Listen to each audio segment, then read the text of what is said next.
Alright, so today we're going to be talking about how to do intersections through different types of methods and techniques that we have. Let's get right into it. The first way that we're actually going to be doing is creating a little component base, and we're going to have a simple detection where we are going to have a mask which has a specific value that we're going to use for now, a world intersection pointer, 2 points that we are going to calculate, and an offset for this example. Then after that, in our init function, what we are going to be doing is we're going to initialize the pointer to a world intersection, and we are going to calculate the distance. Since we're not going to be moving for this example, we're just going to calculate it in init, and then we're going to use the main function getIntersection. Inside getIntersection, you have a few pointers or a few arguments. This is the main function that allows us to detect objects in world space. Now what we're going to do is we're actually going to put the pointer variable argument as the fourth.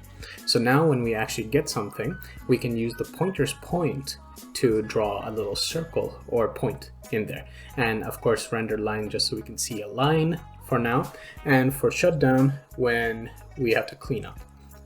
Now in the example that we just saw, again, now you could see a green little point that allows you to get the exact little point in world space, which allows you to do accurate calculations. Now there is one more difference that we do.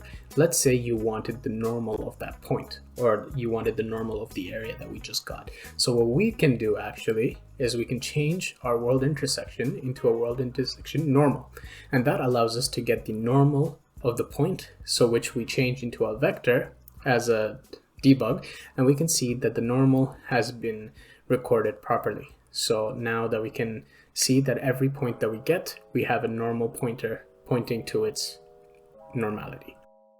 Another example is using a camera. So let's just take an inheritance or create a new class from the one that we just got. Instead, we're going to have a camera node and a camera pointer. So what we can do is in our init function, we can create a camera pointer to point from the camera node, and then we can do the calculations using the camera node.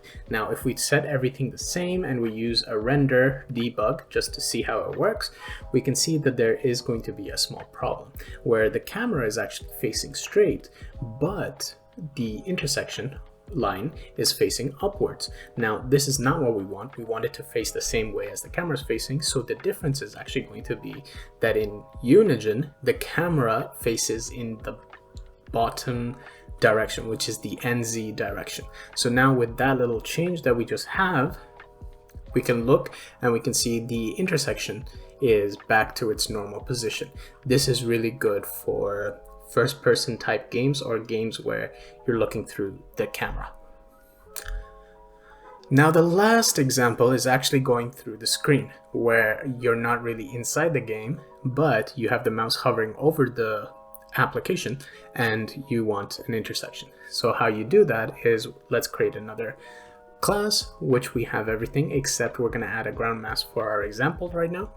And what we are going to do is we're going to add a few things. Now the main thing that we're going to add is we're going to remove the set mouse handle to soft, and we're going to create a mouse position where we get the mouse position, and the main function would be from the camera where we get the direction from main window till we add the calculations, and then after that everything is going to be the exact same as we had before, and basically that's it.